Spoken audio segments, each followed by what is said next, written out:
From Chicago's Can TV, a look at the week's events is reported in the newspapers, in the blogs and online, and on radio and TV.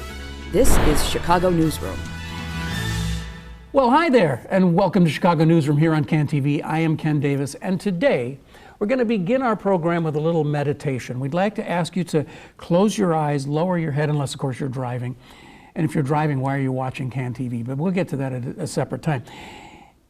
And just imagine, ladies and gentlemen, today is 120 days away from August 5th, the first day of Chicago 2016, the Olympics. It's going to be magnificent. Right now, just as we're speaking, they're just putting the finishing touches on that demountable 100,000 seat stadium in Washington Park, and it's looks like it's just absolutely beautiful. It takes up the whole park, and they're going to donate it to Diet School when they're finished with it. Diet's going to use it for something, whatever they can put 100,000 people in. In Washington Park, it's become a magical center of the universe. The whole world is watching Washington Park transform itself and get ready, of course, later on for being the Obama Library. Maybe they'll use the stadium. And in Douglas Park, the only thing you can hear in the quiet little neighborhood is the tinkling of the fountains outside the new condo towers that are rising all around Douglas Park. Mayor Daley just a week ago initiated the bullet train to O'Hare. He was down in the basement of Block 37 in that new station, and the train takes 3.5 minutes to get to O'Hare. It's just an absolutely magnificent thing. He's just beaming. I mean, he got reelected in 2015 with 87% of the vote. Crime rate is down to something like it's down 80% because everybody has jobs, everybody is building stuff all over the city. And of course, the new thing that's about to open in a couple of weeks is the Olympic Village over where Michael Reese used to be. There's going to be hundreds of beautiful apartments that are going to turn out later on for all the citizens of Chicago. When Mayor Daley goes down to dedicate that in a couple of days, he'll be going right past the new museum that they just built right next to. Well, you know the whole idea. There's just so many things going on, and Chicago is better off than it has ever been, and we're just incredibly happy. Now, of course, the one problem with that is that it didn't happen, and you ask yourself, why didn't it happen? Who destroyed this dream? Who is responsible for losing this great thing? It's this guy, Tom Tresser. Tom Tresser was the beginner, the founder of No Game Chicago, and I think really gets most of the credit, deserves most of the credit anyway, for stopping that nonsense. And it's been a little while before we've had him on the show, but Tom, welcome to Olympic City. I'm sorry to pee in your lemonade, Chicago. But no, it was a team effort. I was just one of the players. Bob Quellos, Jessica Rodriguez, Rhoda Whitehorse, Martin Macias Jr., we can go on. And some people whose names do not want to be public even to this day. I'm sure that's true, right? It was a lonely fight. Yeah. All I can say is, back in 2008 and 2009, a lonely group of citizens without even an office or a telephone, took about an hour to do the due diligence that no one in Chicago seemed to want to have done, to just do a little research on what happens when an Olympic Games comes to a city, which basically destroys its infrastructure, puts it into debt for generations. I got a call this morning from the mayor of Rio de Janeiro saying, is it too late? Could you give me Tom Tresser's number? Yes, I know, and it's funny, the Olympics is one of the greatest brands on the planet, but it's a giant corporation. Yeah. And they make boku bucks, and the cities that sign the Olympic paper, it's a blank check, and there's no stopping. It's essentially privatizes your city for 7 years. Yeah, yeah. And leaves you with a bunch of junk behind. Yeah, well, there's a whole library of books published on artifacts of Olympic venues where there's very sad images of weeds growing out of ski lifts and whatnot. Right. Yeah, that's what our legacy would be, plus debt, plus the corrosive erosion of civil rights because that accompanies the games. So there was this echo chamber at the time, and now, years later, the Tribune and the Sun-Times all are editorializing, if you've noticed. Phil Rosenthal and a bunch of other columnists have said, whew, dodged a bullet there. Imagine if we had gotten the... I said, I wrote to Phil and the folks at the Sun-Times, says, yeah, there was a group of people that imagined these things, and we basically laid out all the arguments that you're now citing for why it's great we didn't get the games. Well, look, it's very relevant to why, I think I'm on your show today, is this discussion of who is watching our backs. When these plans get foisted down our throats, whether it's the Olympics or the Central Area Plan or some of the cockamamie stuff, a new Ferris wheel for Navy Pier, because that's what's going to make us a great city. The old Ferris wheel wasn't good enough. Well, it was like 50 feet too short, I think, or something. Off with its head, So we're in a race for Ferris wheels now. I mean, when these crazy plans come down from City Hall and the friends of City Hall, who is saying the emperor has no clothes? Who is just doing the least amount of due diligence? Yeah. I think that despite my ridiculous and ornate introduction to you, we managed to get you all the way here without really explaining who exactly you are. You've been a civic activist for a very long time. I mean, you've been fighting against privatization in the parks and a lot of other things for a long time. You created the TIFF Illumination Project. Yeah. You have been just a vociferous battler against TIFs from the beginning. So you've been up there on the ramparts for a long time about a lot of things.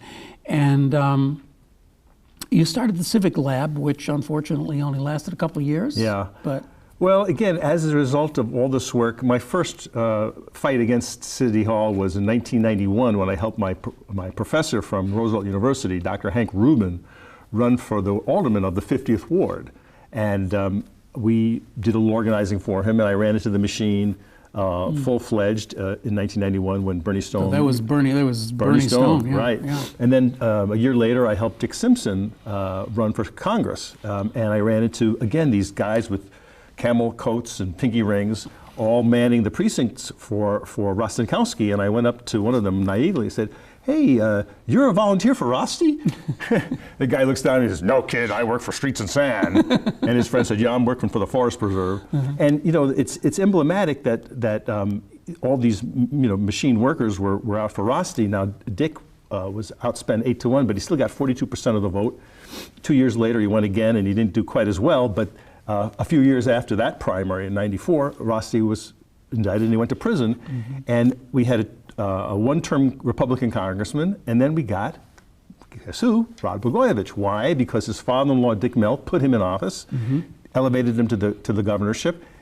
He gets sent to the pokey, and who gets his place? A man named Rahm Emanuel. Rahm Emanuel, I believe, yes. So if the machine had not been present all the way back in the day, and it had been a fair fight between Professor Dick Simpson and Congressman Dan Rostenkowski, could Dick have won a fair fight? I think he could have, in which case he'd probably be in Congress to this day. We wouldn't have had Rod Blagojevich or Emanuel, or they would have had to take in different flight paths to power. But that's the story we had. So that stuff drives me batshit crazy. I don't know if you can say that on public television. And so that's part of why I do what I do. So let's talk about, well, there are so many things we could talk about, but generally speaking, the conversation often revolves around TIFs because you have this 3-bucket thing, right? Yes. Maybe we should just briefly talk about what the 3 buckets are. Money we didn't have to spend, money that's been hidden from us, money that we just aren't collecting. Yes. I want to talk about bucket number 3 for a while because let me put it this way. It's easy to criticize all the things that we're doing wrong, but to come up with a plan for something that we just aren't doing and to try to get us to do it is something altogether different. And I have been trying for probably a year on this program to get somebody to give me the definitive answer to the question, what's wrong with with the my mind just went blank. The TFF, the FTT, the financial transaction, or the Robin Hood tax. Oh my God! Yeah. Don't ever get old. Yeah, the financial transaction tax. Yeah. We've been talking about it, and we get people say, "Oh yeah, it's probably a pretty good idea, but you really can't make it work." Give me the story on financial transaction taxes and how they would work in Chicago, how they could work. Well, let me step back a second. My premise that comes out of the TIF Illumination Project. So first of all, yes, I've been looking at tax increment financing for 3 years.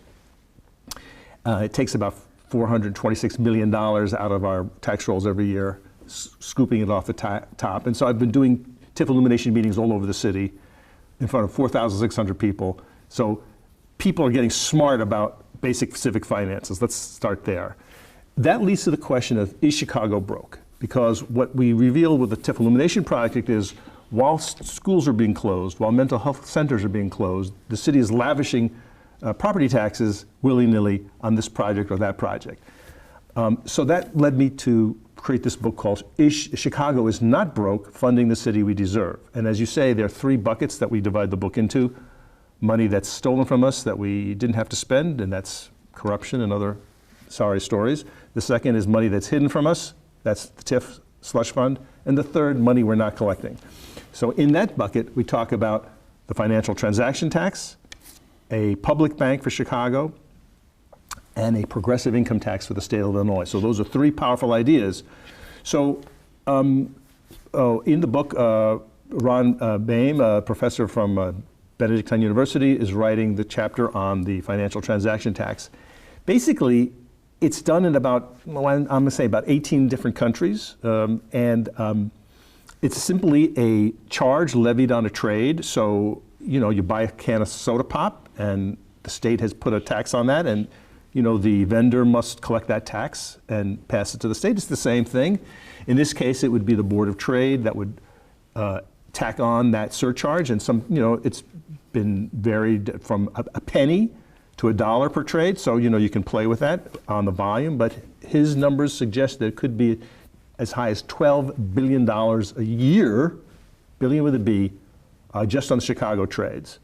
So cut that in half, say don't make it that onerous. Say it's $6 billion to be split between the state. What's that number based on, and how much is the? He's looking at the volume of trades, based on the futures market. But is it like a nickel, a dime? Yeah, he's talking depending on $1 to a dime. So depending on that's a big range. Right. So he's like putting it out there for us to consider. The low end and the high end, and put it out there to start the conversation, which we haven't had. And you would split this revenue between the state, the county, and the city. So again, what would Chicago's take be? It's in the range. It could be in the range of $1 to $3 billion, depending on how it works out. So again, when you have this kind of proposition, the first thing you get back from the Board of Trade or the Chamber of Commerce is, well, we can't possibly, that would be a disincentive, and we'll send them packing. Well, I think first of all, it has to be a moral argument with Chicago's wealthiest people, the Pritzkers and the Crowns and other people who have traditionally done very well in this city and who own a lot of it. And I would say, before we get into the details of, how would the trade be levied? Would you exclude the pork people, or before we start horse trading, let's get our wealthiest individuals and say, look, guys, back this, will you? You're not going to miss this money, really. You're making so much, and to make Chicago a great place to live, a place which your will prosper, and the people who buy your products will have money so they can buy your products. We need to do this thing, because Chicago is a great city, and to fund a great city, we require funds. And the dime, or whatever it is, would not come from the people who own the Board of Trade. It would come from the people who are trading, right? So it's just like using the Coke, buying the can of Coke. It's like the grocery store doesn't have to pay. So the consumer is paying, and so the idea of just this knee-jerk reaction says that the Board of Trade will pack up and move to Iowa or some such place. Well, would they? Why are they here in the first place? Well, there's a reason why Chicago is a financial center place, because of all the concentration of education, the workplace, the cultural amenities where the workers want to be. So the infrastructure. Infrastructure. So I mean, you can threaten to move to a faraway place that doesn't have the lakefront, the opera, the blues, the food, the architecture, the history. But would your workers move there is an open question. But even before we get there, I would make this sort of moral, economic argument to the financial elite to say, you should be part of this. We should be in this together. Don't fight us. Don't hold us ransom like they do in other cities that you're going to flee to another jurisdiction. Shame on you if you have that kind of thought. What do you believe is a reasonable number that could be extracted from transaction taxes? Make it simple. Put a dime trade. So go down to the lower end of that and try it even for a limited period of time. This is part of the actual arc of the book that we're doing. All the content will be placed online. We're looking for about a June 15th publish date. By the way, we're raising money right now to publish the darn book. I hear, yeah. So people can go to wearenotbroke.org and learn the details about this crowdfunding campaign. 120 people have already donated about half of the money. We're paying all our authors. We have a book editor, and we're using Salcedo Press, which is a worker-owned cooperative, to print the books. We hope that public sector unions and the League of Women Voters and other kinds of civic organizations and churches will buy these books in mass quantities. The idea is to flood the civic market with them in the spring and summer to influence the 2017 budget debates. But what we want to do is open this up to the public to say, look, if any of this stuff interests you, like the financial transaction tax, which is a hot topic, help us build the case. And we will parcel out the work to our public, our reading public, to say, look, it's in Singapore, it's in Denmark, it's in wherever, but I don't have all the knowledge. I would be remiss if I gave you the impression that I was some kind of expert. Please help us out, public. Take a topic, research it, and there it is online. So if I come back on your show in 6 months and you ask me, these really tough questions about any of the subjects in the book, I'll be able to just flip and say, Well, I checked out the report that the Tax Policy Center wrote. It's the Urban Institute, Brookings Institution. And they ran a lot of different scenarios, and they came up, to the extent that a many page document can be boiled down, they say in one sentence, we find that a financial transaction tax could raise a maximum of about $50 billion a year in the United States, allowing for behavioral responses in trading. And we also find the tax would be quite progressive, which is an interesting thing well, for them naturally, to say. because you're putting the tax on the wealthiest, the people who have made quadrillions and billions, and they've done very well. And the question is, how much is enough? And if Jay Pritzker were in here, or Lester Crown III, or any of these great people whose grandparents built their fortunes, I would say to them, look, brother, you have a philanthropic heart anyway. Mr. Pritzker's put his name on Northwestern Law School, so they have a sense of giving back to the city that made them and their families. And I would just say, look, this is another example where your moral leadership and in the billionaire class, if you want to call it that, don't fight us, make it work, and then Chicago will be a beacon, as your report points out. It would be great if it was a federal law, but we can't wait for the feds. Well, that's been of the people who have, let's just say, poo-pooed this idea. The most popular retort is you can't do it in one place. You got to do it everywhere at the same time, because otherwise everybody will just flee and everybody will go to New York, and Chicago will become. Well, we have to stop this mentality of fleeing, taking your money offshore. The Panama Papers has just come out to reveal global chicanery and financial mismanagement, but other organizations have done research about offshoring of profits to the tune of trillions. Apple, General Electric, people that don't pay taxes. This all has to stop. I'm talking to you out there, corporate leaders, pay your bills. All of whom watch this show every single day, week, religiously. In the boardrooms, they turn it on. That's right. It's time for Chicago. Pay your friggin' bills, right? Do not flee, because I can't do it. Could I do it if I would? I don't know. So maybe you would if you were a quadrillionaire. I'll park my money in the Cayman Islands, the Tresser conglomerate, No, I pay my taxes gladly, even though I know a lot of it is perhaps misspent. But Look, we can't run our country this way, and so we can't wait for the feds. The things in this book, Chicago is not broke, funding the city we deserve, are all meant to be done here. In Chicago, in our jurisdiction. So talk to me a little bit more about, again, in bucket number 3, this idea of creating a kind of a publicly based bank. Public bank, yes, sir. I mean, that's now you're talking extreme radicalism. Now we're in science fiction land. Right, yeah, Whoa. yeah. You must be a communist. Right. Oh, you must be a strange man from another planet. Well, they will build the George Lucas Museum on the roof of City Hall before the public bank opens. Exactly. Well, I give you the example, evidence, number 1, exhibit number 1, the Public Bank of North Dakota, a Republican prairie state, not a crazy state by any means. This bank has been in operation for over 95 years. It served the people of North Dakota very well. How does it do this? It is owned by the people of North Dakota. So it is not a separately chartered thing that exists to extract onerous profit from the good people of North Dakota. It's a public utility, just like you have water or the streets or a library. It's operating a bank, and this is a thing to make credit available. So that's what it does. It makes credit available so that you as a person or a businessman have more possibilities. That's what it does. And it does return profit to the state, hundreds and hundreds of millions of dollars over the last 10 years. But mainly, it lubricates the engines of commerce. So, student loans, 4 points cheaper than Illinois. So if I was a student going to the University of Illinois versus the University of North Dakota, 4 points less, that's $200 to $300 a month more in my pocket, which then goes into the economy, and I'm not paying it to Wall Street. First-time homeowners, easier to get credit.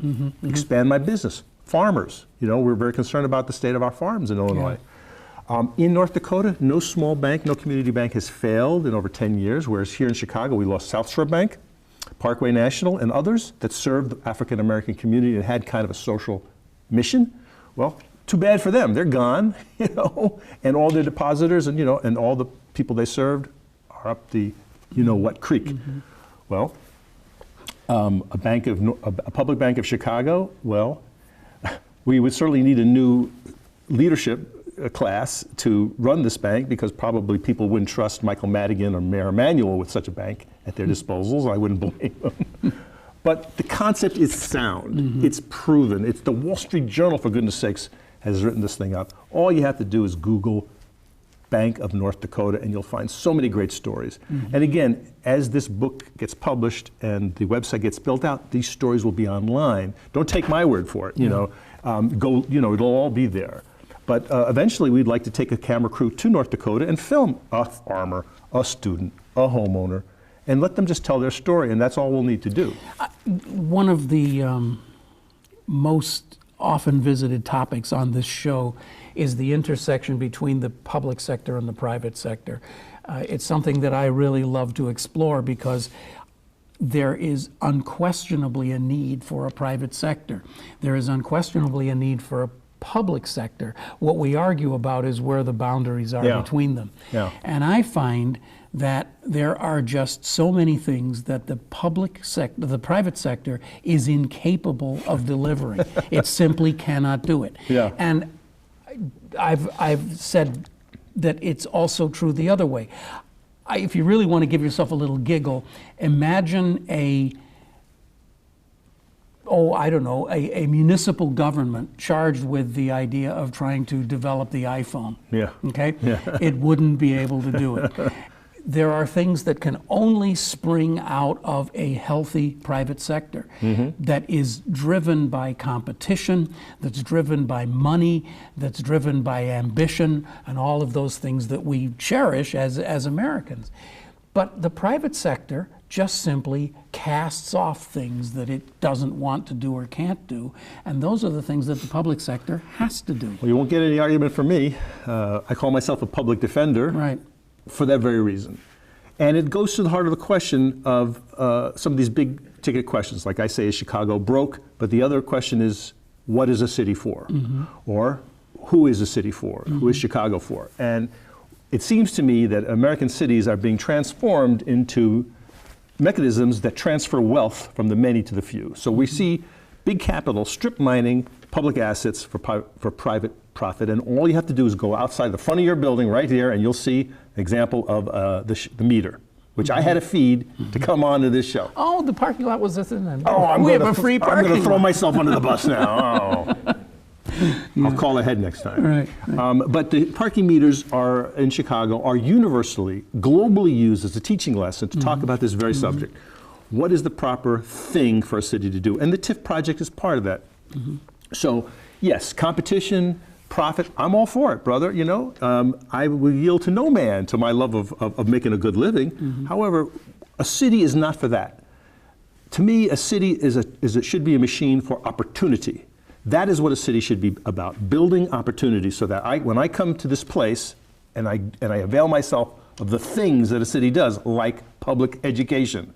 That is a thing that a city should build and do and maintain. Transportation. Public transportation, streets, law and order, parks, libraries. These are the things that make America great, have made America great, and would make and have made and will make our cities great. These things, not rifle shot, clout-driven projects that dump property taxes on a Walmart.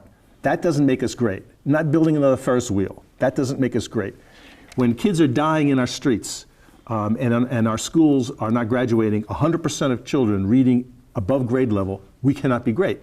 So every time I hear this idea of we need this thing, whether it's the Olympics or another Ferris wheel, to be a world-class city, I say, brother, hold on to your wallet and run the other way. Yeah.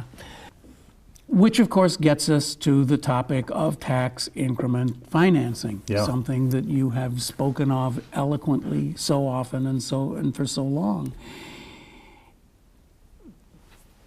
There has been an argument made that there have been a lot of good things that have come from TIFs. And I happen to be one of the people who is somewhat persuaded by that. Okay. And we've had Ben Joravsky on the program to talk about it. We've had Alex Holt on the program.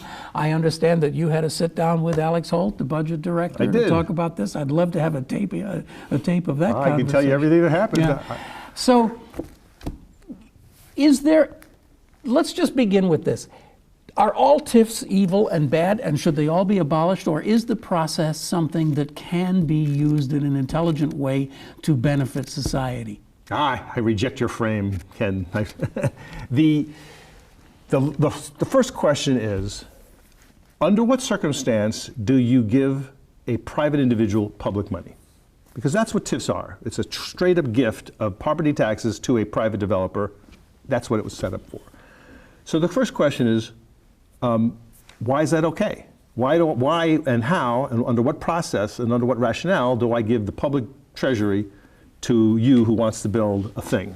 And that's your thing, you own it, we don't own it, and you can sell that thing as a profit and walk away with the profit plus the TIF money, by the way. Like a skyscraper. Like a skyscraper, or Mariano's, which is, maybe 5 minutes drive from here on Halstead and Monroe, built by Cy Taxman, a very wealthy fellow who has given Alderman Walter Bornett and his $6,000 between he and his colleagues, and they got $7 million in TIF funds. He sells the project within a year to Jones Lang LaSalle for an undisclosed profit, but he takes the $7 million with him. That's crazy.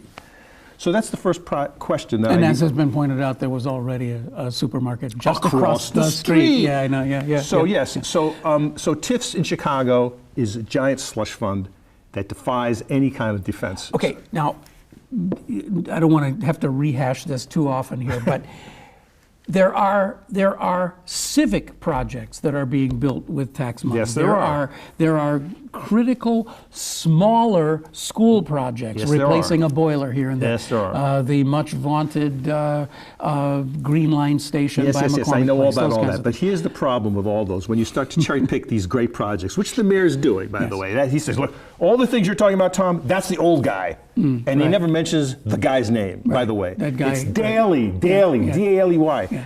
It never passes Ron's mouth. But anyway, he says, I'm not that. And our new way of doing TIFs is this. It's a library, it's a school, it's an L station. You don't believe him? Oh, I know I believe him, but here's the problem. If you're relying on a TIF district to make those things happen, then you're cutting out 75% of the city where they're TIF poor.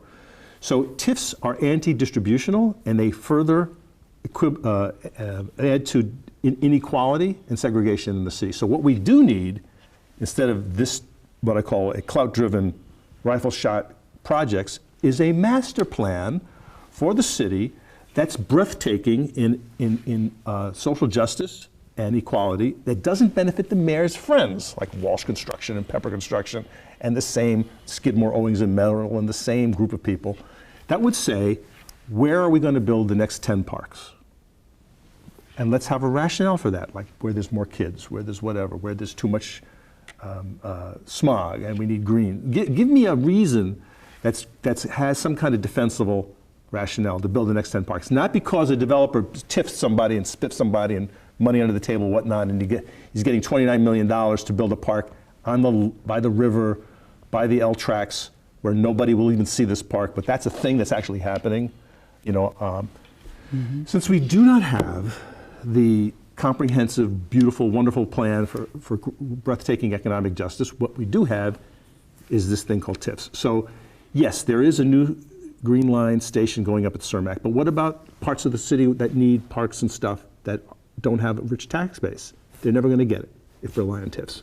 So that's just a little bit of why. So is it a flawed program that evolved because these larger issues that we were talking about trying to rethink how we generate tax money, have never been held? And so mayors have, not only in Chicago, but everywhere, have had to come up with like the cleverest thing they can to sort of capture some money. I think of it as being like building a dam in a river. It's sort of like we just need to capture some of this water and siphon it off because that just means we need this money. Yeah, when you do that, you create an oasis there, and everyone else, dies of starvation and doesn't all get the way any water. down the other end of the river. Pretty soon there's no money down there. Well, the background is, since Reagan came in and, some the Republican presidents killed the CDBG block grants. There used to be lots of money that was recycled back to cities for civic projects. All that's long gone, and so some people say that TIFs, which are in 47 states, by the way, about 1,220 TIF districts just in the state of Illinois, that's the last pot of fungible money that mayors have. Right. That's how they exercise power. That's how they dole out projects and gifts to their developer class. Yeah. And then down the line, some of the aldermen who are in line with the mayor, this is some of their power base. And I've heard aldermen say, this is my money. It's not your money, but they feel it is. Well, I bring that up because Alex Holt, for whom I have great respect and who I think is an extraordinary bright person, has made the argument that I know you've heard, but maybe I'm a little bit more vulnerable to the argument than you are, that big cities just simply don't have resources anymore. They don't have access to funding, and that they have to come up with these kind of creative, if flawed, ways of building the things that they need to build. Of course, I completely understand the argument that has put this stuff in the spotlight, which is the giving $10 million to, or however many millions, to an airline company to move into a large skyscraper downtown. Well, those kinds of things. That's goofy. But I mean, we are in a very difficult situation. That's why I'm right writing now. the book, Ken. We are not broke. Chicago is not broke funding the city reserve. I reject Alex's argument. When I met with her, she tried to show me where the $1.4 billion in TIF money, that the TIF illumination project has uncovered. And the mayor doesn't dispute that there was $1.4 billion sitting in the TIF accounts on January 1st, 2015. Right. What's disputed is whether or not it was allocated. Well, he says it's committed, and so does she. So I met with her in September of last year with my FOIA lawyer, Matt Topic, to try to get to the bottom of where this money is. I say, release these funds, and she says it's all spoken for. And we get down to a wrangle of the legal word committed. Yeah, I think it's committed. How you define it, right? Well, I think it's committed because the mayor says it is. I mean, I think that's all he has to say is like he puts a paper and says, money committed. I'm committed to that. And that's done. So they produced about 190-page document that shows where the TIF money is supposed to go over the next 5 years. So every TIF has a few pages, line item by line item, and it all adds up to all this money. So this is the document she was showing me. She had about 5 pages open up on a screen and PDF documents open, and she was jumping around back and forth so fast that her aide couldn't keep up with her. And she's going, see, it's all there. And I'm like, are you hallucinating? And I looked to Matt and I said, are you hearing what I'm hearing? But she's very pleased with herself by saying, you see, I've proven to you now that this is all money that's totally committed and it's done. So we FOIA'd 15 line items from the document she was working from, including from the Midwest TIF, where there were 2 items that said for future development. That's all it said, about $7 million. I said, what are those things? So she came back, her response was, for most of the things we were asking for, we cannot tell you, it's confidential, under discussion. So which is it? Is it committed, or is it under discussion? I don't know. I don't have the legal power to chase her down. I'm a complete volunteer. I don't even own the office. And Matt Topic, who was with me, literally weeks after that, he pried the Laquan McDonald video from the police department. So he's completely obsessed now with trying to help the victims of police violence get to the bottom of their cases. He has no time for this nonsense. But if I could, I would take Alex to court, and I would try to get to the bottom of every one of those line items, and you would see in like 10 minutes that it's a total slush fund. Okay, well, again, I guess my sense of this has always been that it is a deeply flawed system and that it needs to go away. I would say it needs to go away. But well, you're holding on. I see you're trying. But I'm holding on to it because I just think that it in. Let it go. Let it go. You'll feel lighter. You'll feel better in the morning. Really. It has done some good things. It has. And it has done something. It has. Yes, it has magnified and amplified some ability to do things. But it's the same thing with the Olympics. Go back to your Olympic fantasy when you opened the show with the people were saying we need jobs. Right. So Tom, you want the Olympics not to come? Yes, you will have a job if you build a stadium, and then 4 weeks later, rip it down. That's a job. But what if you're going to spend $10 billion of public money? They'll have jobs forever with all the tourism that'll come because people will know all around the world that Chicago's a great place. Tourism is depressed after Olympics. But if you build a red line to Indiana. Now there's something that creates jobs. That'll be around for 100 years. Right. And so I'm saying, since we don't have any of these plans that make sense. All right. Okay. We're about to sort of wind this down, but I got to come back at you again. Yes, I want the blue line taken out to Woodfield. I want the red line all the way to Indianapolis. I don't care. Let's build. Right. That's what I want to do. Okay. The vast majority of the American people do not want to spend money on taxes. They have been told since 1980 that government is your enemy, that it just does nothing but waste money, you cannot raise taxes. We have to cut taxes. That's why leaders... That's what most people in America now believe. And they could very well elect Donald Trump or Ted Cruz, who will take that to ridiculous levels. I understand. Right? But look, leaders must be educators.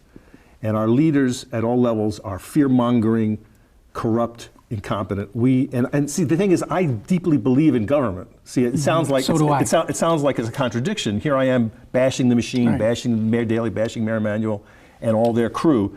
Yet I deeply believe that a government like a city of Chicago can work for people. You just need leaders who are driven with a heart of service, not a heart of greed. Now, I don't disagree with your main point, that such a leader, if he or she were to take office and were to take up my book and start to try to sell it to the people, he or she has a lot of educating to do to get over this hump that you're talking about, thanks to Ronald Reagan, where you're saying the government is the enemy. Yeah, these same people who think government is the enemy, they build their mansions on the hills. When the mudslide comes, they want FEMA to come down in helicopters, to rescue them. No, don't get me started. I won't get you started, but let's put it this way. The same people who build these massive corporations using the interstates and using all of the infrastructure that the government has either designed and or built for them tell us that they have no need for the government. But that's another show. That's a different show. But the argument here is we are not broke, okay? And a government can work for you. It should work for you. It must work for you.